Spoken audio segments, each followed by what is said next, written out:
আজ বাংলাদেশে কোটা আন্দোলন করতে গিয়ে যেসব ভাই বোনেরা শহীদ হয়েছে, আজ যদি বাংলাদেশে আমি সশরীরে উপস্থিত থাকতাম, আজ আমিও শহীদ হতাম, তাতে কোনো সন্দেহ নেই। আজ আমার আম্মু আহাজারি করে বুক থাপড়ে কান্নাকাটি করতো আমার জন্য, তার সন্তান হারানোর জন্য, তাতে কোনো সন্দেহ নেই।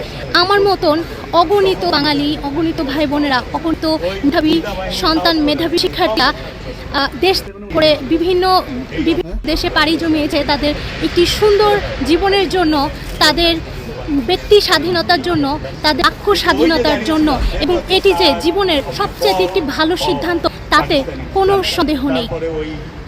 প্রতি 15ই আগস্ট শেখ হাসিনা তার বাবা, তার ডাকাত বাবা ভাইকে হত্যা করার জন্য স্ক্রিনের সামনে এসে যে ভ্যা ভ্যা করে নাটক করে, এরপর থেকে দয়া করে আপনি আর কখনোই এই নাটক টাকবেন না।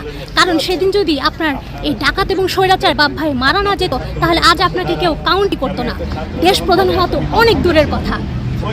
আপনার মতন এরকম দুশ্চক্রকারী দলের সমর্থক হওয়ার চাই